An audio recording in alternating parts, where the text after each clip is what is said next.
বাংলাদেশ জাতীয়তাবাদী দল প্রতিষ্ঠিত হয়েছে এই দেশের জনমানুষের প্রত্যাশা পূরণের জন্য। আমাদের লক্ষ্যই হবে জনগণের অর্থনৈতিক মুক্তি। আমি তো বললাম এগুলো রাজনৈতিক কৌশল হিসেবে নির্বাচনের আগে দুই একটি রাজনৈতিক দল হয়তো মাঠের বক্তৃতায় উত্থাপন করছে। বাংলাদেশে বর্তমানে নির্বাচনী আবহাওয়া বিরাজমান, নির্বাচনী আমেজ, জনগণ সবাই নির্বাচনমুখী হয়ে গিয়েছে, প্রার্থীরা জনসংযোগ করছে। এখন বাংলাদেশের নির্বাচনের বিরুদ্ধে যারাই কথা বলবে তারা জাতীয় রাজনীতি থেকে নিজেরাই মাইনাস হয়ে যাওয়ার সম্ভাবনা আছে। তখন সেই ঝুঁকি যদি কোনো রাজনৈতিক দল নেয়, নিতে পারে।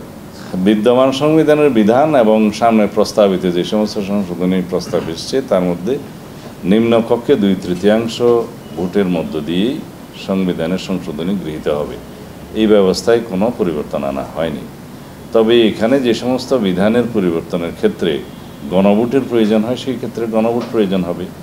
যেমন সংবিধানের প্রস্তাবনা, মূলনীতি আর্টিকেল 8, 48, 56 অ্যান্ড আর্টিকেল 142 ইটসেলফ, যেটা সংবিধান সংশোধনের প্রক্রিয়া, এগুলোতে যদি কোনো পরিবর্তন আসে পরবর্তীতে গণভোটের বিধান আছে, সেটা হবে before sign by the president. আর আমরা 2টা প্রভিশন আমরা প্রস্তাব করেছি এবার, যে কেয়ারটেকারের প্রভিশনগুলো আর্টিকেল 58 ক এবং ক 2 পরিচ্ছেদ, এইগুলো যদি কেউ ভবিষ্যতে পরিবর্তন করতে চায় সেই ক্ষেত্রেও 2/3 মেজরিটিতে পাশ হওয়ার পরেও গণভোটে যেতে হবে, সেটা আমাদেরই প্রস্তাব।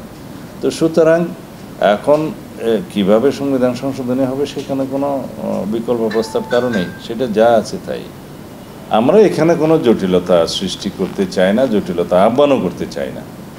জাতি যেহেতু 2024-এর গণ-অভ্যুত্থান পরবর্তী পরিস্থিতিতে এক ঐক্যমত হয়ে সংবিধানের 106 অনুচ্ছেদ অনুসারে সুপ্রিম কোর্টের মতামতের ভিত্তিতে এই অন্তর্বর্তীকালীন সরকার গঠনের জন্য মত দিয়েছে এবং তারা শপথ নিয়েছে এবং এই সরকার বৈধভাবেই চলছে। সুতরাং এই সরকার যে নির্বাচনের সময়সীমা ঘোষণা করেছে, নির্বাচন ঘোষণা প্রস্তুতি নিচ্ছে, এই ধারাবাহিকতার মধ্যে আমরা কোনো রকমের আবার কোনো অসুবিধার সৃষ্টি হোক সেটা চাই না। কোনো দল নির্বাচনে না যেতে চাইলে সেটা তার রাজনৈতিক স্বাধীনতা, গণতান্ত্রিক স্বাধীনতা বটে। তবে আমরা আশা করব জনপ্রত্যাশার বিরুদ্ধে যে কোনো দল এই নির্বাচনে অংশগ্রহণ থেকে বিরত থাকবে সেটা খুব স্বাভাবিকভাবে এদেশের জনগণ নিবে না।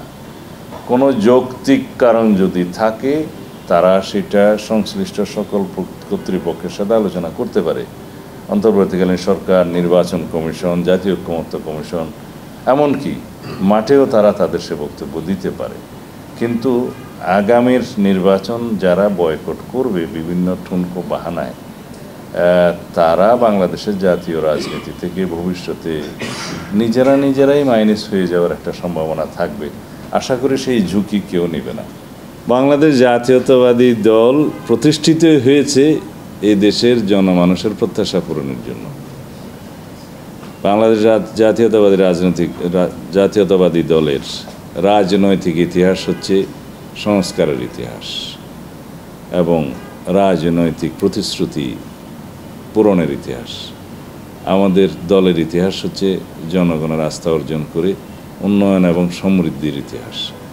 আমাদের যে চ্যালেঞ্জগুলো সামনে আছে, আমরা মনে করি 31 দফার ভিত্তিতে আমরা রাষ্ট্র কাঠামো সংস্কারের যে বিশাল পরিকল্পনা নিয়েছি তার একটি অংশ কেবল জাতীয় ঐক্যমত্য কমিশন পালন করছে, কিন্তু এর বাইরেও আমাদের অনেকগুলো কমিশন করার প্রস্তাব আমাদের ওখানে আছে।